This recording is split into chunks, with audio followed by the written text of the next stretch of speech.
भगवते वासुदेवाय नमः। हरे कृष्णा। राधे राधे सभी भाई बहन, कैसे हैं आप सब। आशा करती हूँ आप सभी स्वस्थ होंगे, मस्त होंगे। आइए सुनते हैं एकादशी की व्रत की कथा।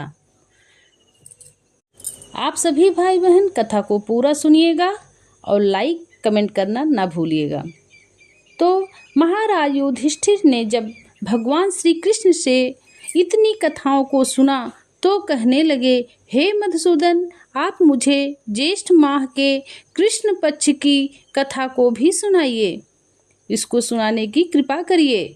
युधिष्ठिर के ऐसे वचन को सुनकर भगवान श्री कृष्ण ने कहा, ज्येष्ठ मास के कृष्ण पक्ष में पड़ने वाली एकादशी का नाम अपरा है।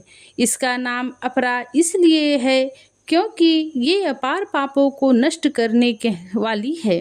जो भी अपरा एकादशी का व्रत करेगा उसके सभी प्रकार के पाप नष्ट हो जाएंगे, चाहे वो ब्रह्म हत्या, भ्रूण हत्या, गोत्र हत्या, मित्र हत्या, पर निंदा, पर स्त्री या पर पुरुष को हो, उसके अनेकों प्रकार के सभी पाप नष्ट हो जाएंगे।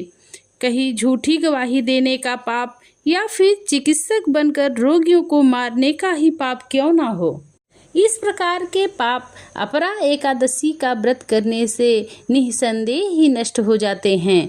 कार्तिक मास में पुष्कर में स्नान करने का जो पुण्य फल होता है एवं माघ मास में प्रयाग जी में त्रिवेणी स्नान एवं बेड़ी माधव के दर्शन करने का जो पुण्य फल होता है तथा फाल्गुन मास में शिवरात्रि व्रत करने एवं काशी जी में भगवान विश्वनाथ जी के दर्शन का जो पुण्य फल होता है वह सब पुण्य फल एकमात्र अपरा एकादशी का व्रत करने से होता है।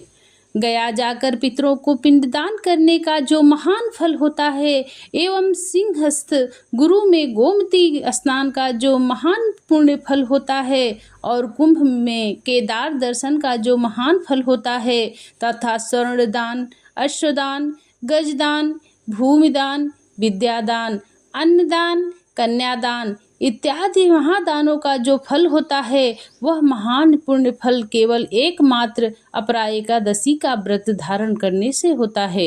यह पाप रुचि रूपी वृक्षों को काटने के लिए अत्यंत ही पैनी कुल्हाड़ी है और कष्ट रूपी तृण समूह के लिए अग्नि और महान पाप रूपी अंधकार को नष्ट करने के लिए भगवान भुवनेश्वर भुवन भास्कर का दिव्य प्रकाश है।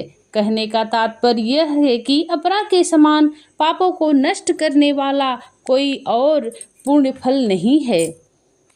अतएव पापों को नष्ट करने की कल्पना करने वालों एवं अच्छे पुण्य के फल को प्राप्त करने के लिए अपरा एकादशी का व्रत रखना अत्यंत आवश्यक है।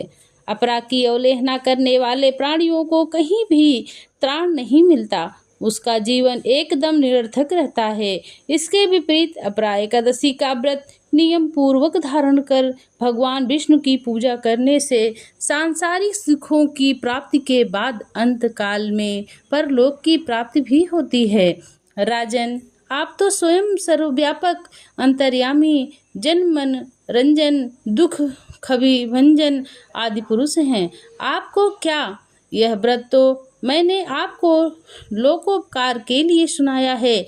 इसके पढ़ने एवं सुनने से ही लोग पापों से मुक्ति पाकर विष्णु लोक में निवास करेंगे। ओम नमो भगवते वासुदेवाय नमः। एकादशी की व्रत की कथा यहीं तक। आज्ञा चाहती हूँ। राधे राधे।